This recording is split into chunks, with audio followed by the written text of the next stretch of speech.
Before we dive into the darkness, hit subscribe, like, and drop a comment. Because after you hear what really happened inside Leavenworth, you'll understand why some stories should never stay buried. They found the body at dawn. The sky above Leavenworth Federal Penitentiary was still a bruise-colored haze when Correctional Officer Marla Jensen noticed a smear of blood under Cell 3 BS steel door. She'd seen fights, stabbings, improvised weapons fashioned from toothbrushes and scrap metal, but she'd never seen blood pooling out of a locked solitary cell. Not here, not in the hole, where inmates were isolated, monitored, and supposedly secure.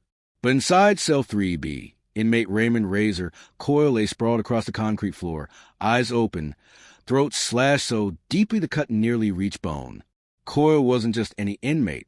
He was a power player, an aging shot caller with ties to gangs both inside and outside the prison. He ran contraband routes through Leavenworth like a CEO running a Fortune 500 company. He had money. He had soldiers. He had enemies. And now, he had something else. A killer.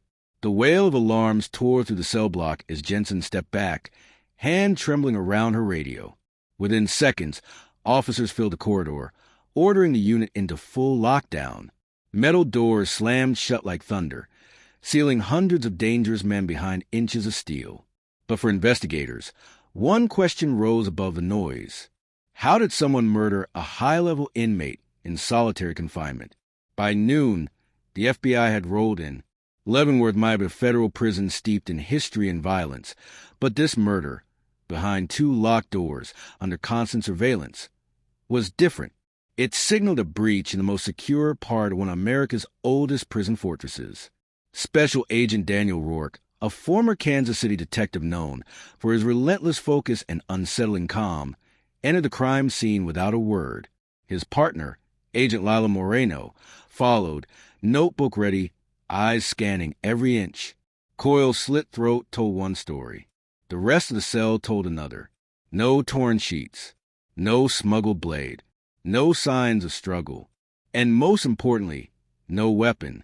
Locked from the outside, Moreno murmured, reading the log. Only 2 officers had access to this corridor last night. Rourke didn't respond. Instead, he crouched next to the body and stared at the blood patterns on the floor. Something bothered him immediately. This wasn't done in the dark, he said. The cut is too clean. Whoever did it could see exactly what they were doing. Moreno frowned. But lights are off after 10 p.m. Exactly. He stood and moved toward the tiny window in the cell door. The outer corridor lights had motion sensors, strict logs, internal cameras. Someone had turned them off. Someone who knew the system. Someone who wasn't supposed to. Within hours, the investigation spilled out into the prison yard. Hundreds of inmates were questioned, but the same whispers circled again and again. Razor Coyle had been scared. He'd spent the past 2 weeks asking for protective custody. He claimed someone inside Leavenworth, someone with power, wanted him dead, but he refused to say who. Not even a hint. The prison staff dismissed it as paranoia. A man like Coyle made threats sound like background noise.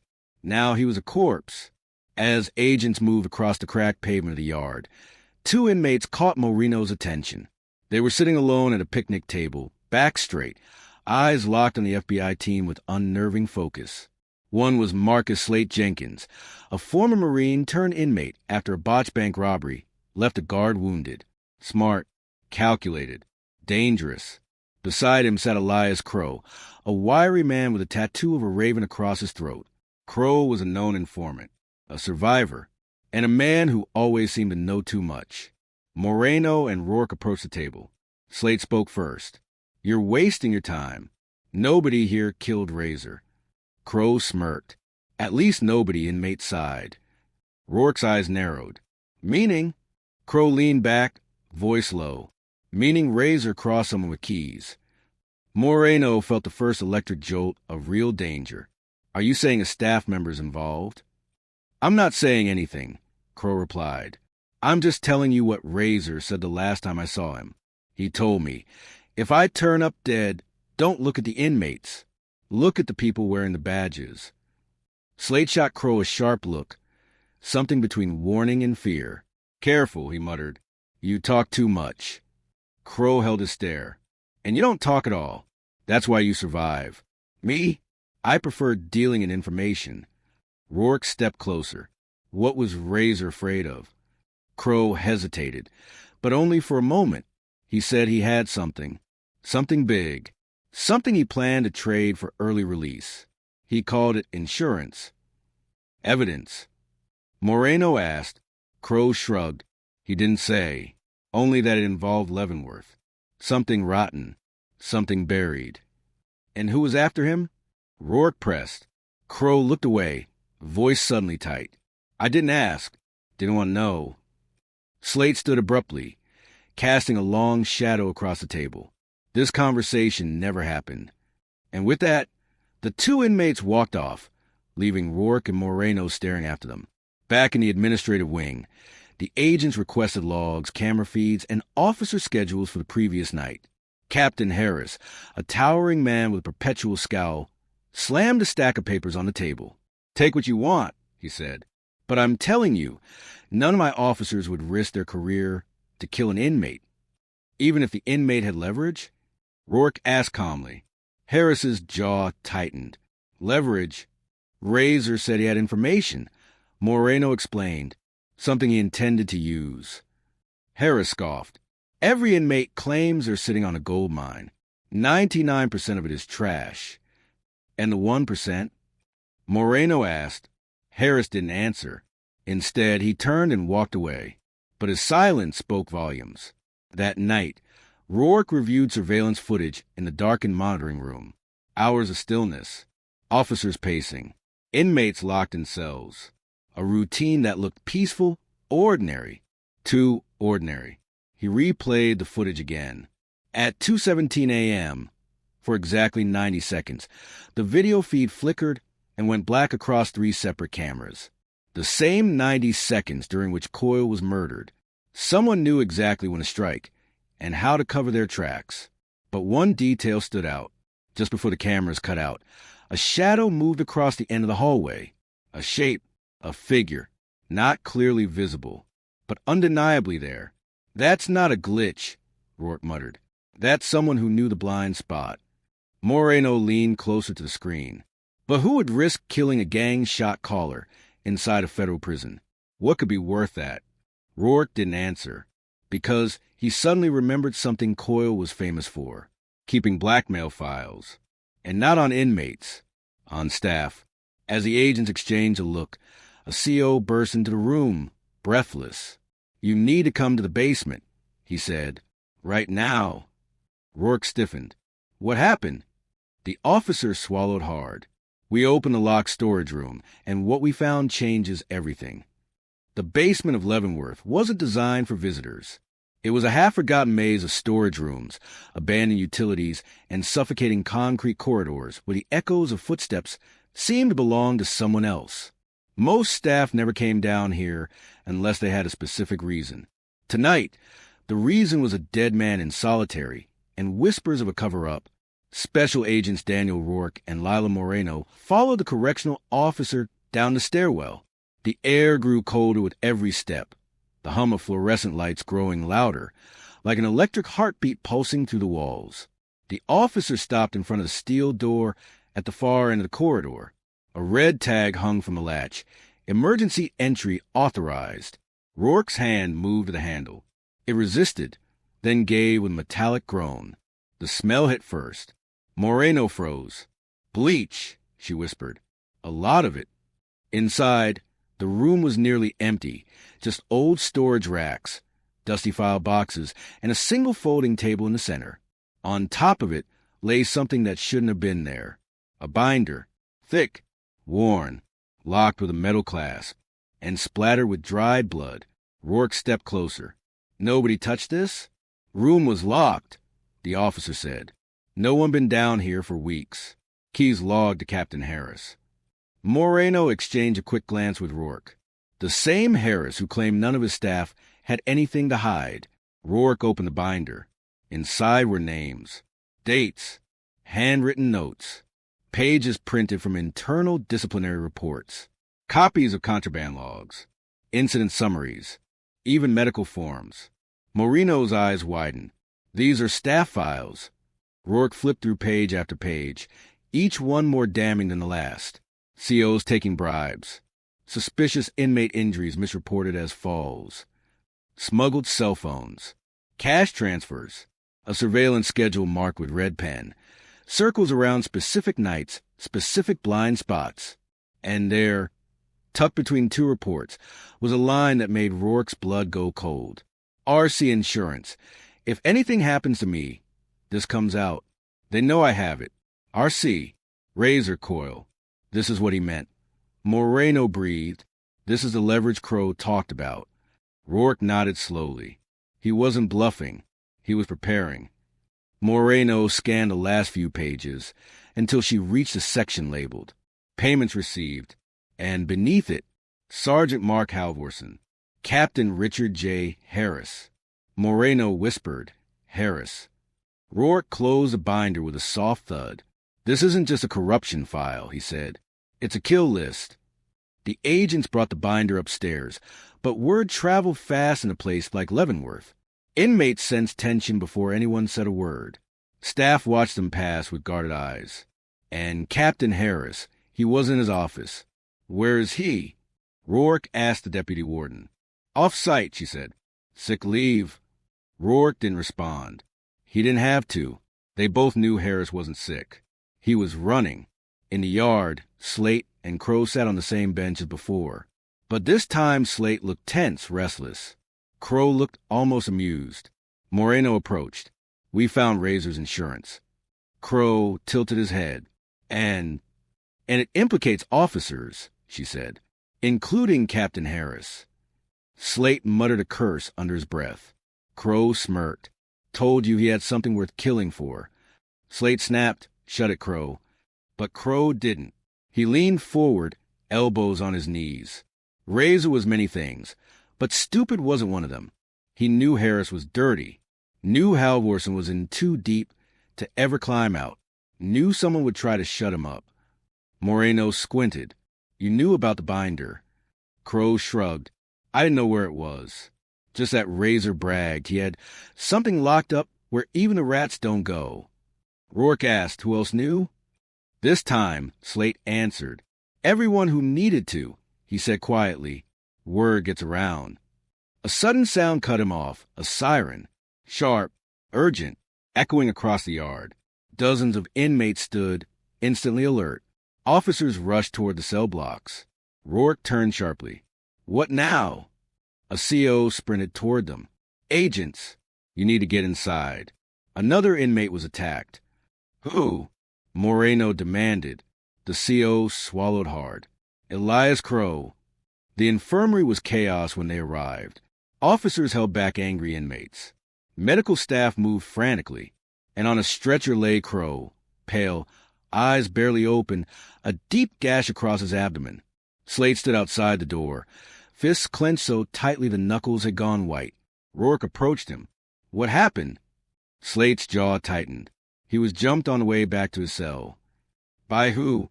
A flicker of hesitation crossed his face. I didn't see. Rourke stepped closer. Slate, you knew Crow. Better than you're letting on. Someone tried to silence him because he talked to us. Slate's nostrils flared. Maybe, but that's life here. No, Rourke said. That's someone cleaning house. Slate finally met his eyes. Then you better work fast, agent, because whoever killed Razor and attacked Crow isn't done. Moreno came out of the infirmary. Crow stable, but weak. He managed one thing before he passed out. Rourke leaned in. What did he say? Moreno's voice dropped. He said, find the footage. Rourke frowned. What footage? Before Moreno could answer, the lights in the hallway flickered. Once. Twice. Then blackout. Shouts erupted. Radios crackled. A few seconds later, emergency lighting kicked in with a dim, eerie glow. That wasn't random, Moreno whispered. Rourke scanned the corridor. Something in his instincts twisted. No, he said. Someone's trying to get rid of evidence. They raced to the surveillance room. The door was ajar. Inside, monitors flashed with error messages. Hard drives hummed. overheating. Someone overloaded the system. Moreno said, "They're wiping everything." Rourke moved to the main rack. A cooling fan had been ripped out. Somebody knew what they were doing, and then he saw it. A single USB drive still inserted into the side of the console, overlooked in the chaos. He pulled it free. "What's on it?" Moreno asked. Only one way to find out. But before he could insert it into a secure laptop, a voice came from behind them. "Drop it, Agent." They turned. Captain Harris stood in the doorway, gun drawn, face hard. Rourke slowly lowered the drive. "Harris," Moreno said calmly, "you need to think about what you're doing." "Oh, I've thought about it," he growled. "I thought about it the second Razor started flapping his mouth. The second he threatened to expose everything." "You killed him," Rourke said. Harris sneered. "Razor was going to burn everyone. Me, Halvorsen, 3 other officers. And for what? A reduced sentence? Screw that." Moreno stared him down. And Crow? Did he know too much? Harris's silence was confirmation. "This ends now," he said. "Hand me the drive." But Rourke wasn't looking at Harris. He was looking past him, at Slate, standing silently behind the captain, and holding a shank. Harris didn't notice. Slate raised a blade. Rourke shouted, "Slate, don't." Harris spun. Slate lunged. The gun went off. One shot. Then silence. The captain fell. Slate staggered, dropping the weapon, and Rourke realized the truth. Harris wasn't the only one trying to clean house. Slate had his own motives, his own secrets. And now, one more body on his conscience. Slate met Rourke's eyes, breath ragged. "This isn't over," he said. Then he ran, straight into the darkness of the prison corridors, vanishing. For a moment, the prison fell into a suffocating silence. Thick, heavy, unreal. Captain Harris lay in a spreading pool of blood on the surveillance room floor. Slate's footsteps faded fast down the corridor, swallowed by alarms and shouting officers realizing a gun had just been fired inside one of the most dangerous prisons in America. Special Agent Daniel Rourke crouched, checked Harris's pulse, then looked at his partner. "He's gone," Rourke muttered. Moreno exhaled sharply. Slate just killed the highest-ranking officer in this investigation, and he didn't even hesitate. "He wasn't protecting us," Rourke said. "He was protecting himself." Moreno's eyes flicked to the small USB drive still in Rourke's hand. "Whatever's on that," she said, "is enough to make men kill." Rourke pocketed the drive. We find Slate, and we find out what he's running from. Minutes later, the prison was in full emergency lockdown. Sirens pulsed through the corridors, orders echoed off concrete walls, and cell doors slammed shut like a series of massive steel heartbeats. Officers swarmed the hallways with riot shields and rifles. Inmates pounded on their doors, demanding answers. Rourke and Moreno pushed through the chaos toward the control center, where Warden Ellis stood barking orders. "What the hell happened?" she demanded the moment she saw them. "Why is Harris dead? Why are my officers reporting an inmate on the loose in a restricted area?" Rourke didn't waste time.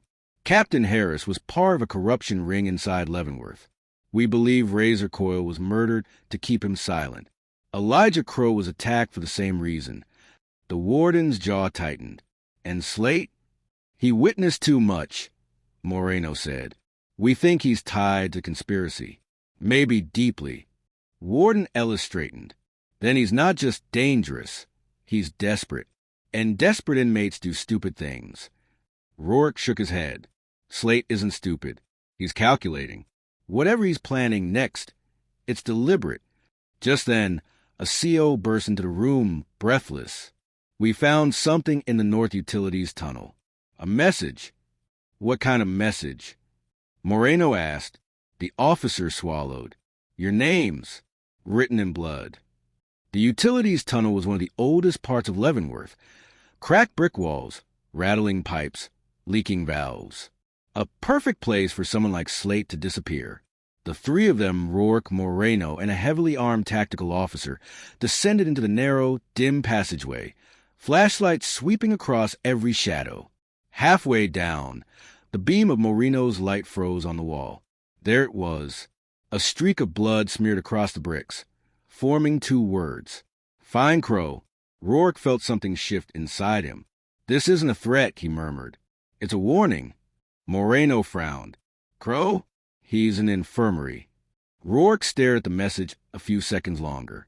Crow, he said quietly. Not Crow. They both realized it at once. Slang, Moreno said. Prison slang. For a lookout, Rourke finished. Or someone using the rafters, hiding above. A sudden metallic bang echoed overhead. They looked up at the ventilation grate. Movement. Fast. Deliberate. Slate. They sprinted toward the end of the tunnel. But Slate had a head start. When they reached the ladder leading to the maintenance catwalks above cell block C, the grate was swinging open. Rourke climbed first. Moreno followed. Keep your radio live, she said breathlessly. If Slate's trying to lead us somewhere. He wants us to see something, Rourke said. And that scares me more than him trying to kill us. The maintenance catwalks were suspended 40 feet above the cell block, a lattice of rusted steel and decades-old welding. Below, hundreds of inmates stared upward, shouting, pounding on their doors. News of Harris's death had already spread.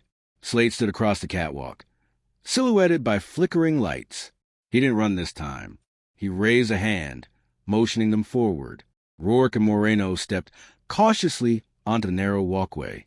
Slate watched them with a strange calm, like a man who had finally made peace with something. You think you understand what's happening? Slate said, voice echoing. You don't. Then explain it, Rourke said, before more people die. Slate shook his head. I spent 8 years in this place. 8 years watching men who were supposed to uphold the law break it every day. Harris was just the surface. The real rock goes deeper. Show us, Moreno said. What are we missing? Slate pointed afar into the catwalk, toward a small metal hatch bolted shut with industrial locks. Behind that door, he said, is the real reason Razor died. Rourke didn't take his eyes off Slate. You know what's in there? Slate nodded once. And it needs to come out. Moreno moved toward the hatch. Rourke kept his gun drawn, covering Slate. As Moreno worked the locks, Slate exhaled shakily. This place changes you, he said. Breaks you. Turns you into someone you don't recognize. Razor thought he could expose it all. He never realized how far the corruption went. Moreno opened the hatch. What she saw inside stopped her cold. Rourke, she whispered, you need to see this. Inside the compartment was a stack of hard drives, several burner phones, and a thick envelope stamped with the Department of Justice seal. Rourke pulled one of the hard drives free. The label read, Unauthorized Transfers, Inmate Medical Funds. Another, Surveillance Alterations, C Block. Another, Use OF Force Redactions, Internal Whitewash. Moreno's voice trembled. This is systematic. It's not just Harris. It's multiple officers. Years of evidence. Rourke felt his stomach knot. This is Razor's real insurance. Not the binder. The drives. Slate nodded. Razor kept 2 sets. One to distract them. One to expose the truth. And you protected it? Moreno asked. Slate's jaw tightened. I didn't kill Razor. I tried to warn him. But Harris got to him first. Before Rourke could respond, someone shouted from across the catwalk. A group of armed officers had appeared at the opposite end. Slate Jenkins, one shouted. Step away from the agents. Slate held up his hands. You think I'm the threat? Look in the hatch. But the officers advanced quickly. Safety's clicking off. Slate, Rourke said quietly, don't run. Slate looked between the agents and the officers. Panic flickered in his eyes. Not fear of prison, but fear of being silenced like Razor. They'll kill me, Slate said, just like they killed him. Stay where you are, the officers yelled. Slate backed up to the railing. Slate, don't. Moreno shouted. He looked at them for one last, agonizing second. Tell the world, he said softly. Then he stepped backward and dropped 40 feet. The impact below sent a thunderous shockwave through the cell block. Inmates screamed. Officers shouted. Moreno's hand flew to her mouth. Rourke looked down, breathing hard, knowing there was no coming back from that fall. Slate Jenkins, whistleblower, witness, survivor, was gone, and now the truth rested in their hands. Hours later, police cars surrounded the prison. The DOJ arrived. Internal Affairs sealed every office. Every hard drive was tagged, bagged, and carried out by armed agents. In the parking lot, Rourke plugged the USB drive Slate had helped him recover into a secure laptop. It contained one video. Just one. Raised coil. Dark, gritty true crime YouTube thumbnail. Black textured background. On the right side, a close-up of a male inmate's face behind prison bars. Dramatic shadows. Serious expression. Realistic lighting. On the left side, bold title text in large white and red font. Life inside Leavenworth. Cinematic, high contrast, sharp details, intense mood, documentary style, widescreen 16:9 composition,